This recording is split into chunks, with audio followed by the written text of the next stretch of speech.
What are third-party rights? Third-party rights are contractual obligations that benefit a person who is not a party to the original contract. A contract between two or more parties typically concerns matters that directly benefit the parties involved. For example, a contract to perform services benefits the person performing the services and the person receiving services. The former receives payment, and the latter has work done in exchange. A third party with rights in a contract is a non-party beneficiary to the agreement. There are two general types of third-party rights: assignments and beneficiary designations. Both concern the transfer of a right or benefit to a person who was not involved with the original contractual agreement. Every jurisdiction has its own laws regarding the enforceability of third-party rights. Generally, however, third-party rights may be enforced under certain conditions.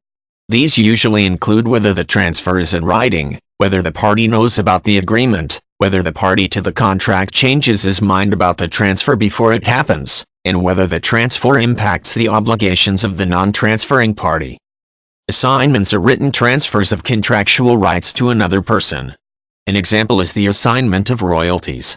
In this case, an artist is entitled to receive regular payments for the use of his work. Instead of collecting these payments himself, he can assign the payments to someone else. The artist can make this assignment for any reason, including as payment of a debt or to capitalize his interest in another project. This type of assignment is enforceable by the third party against a person required to perform under the original contract, as long as the assignment doesn't change the original obligations of that party.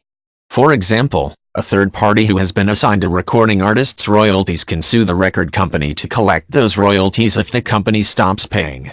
In this scenario, the third party stands in the place of the artist, who was the original party to the contract.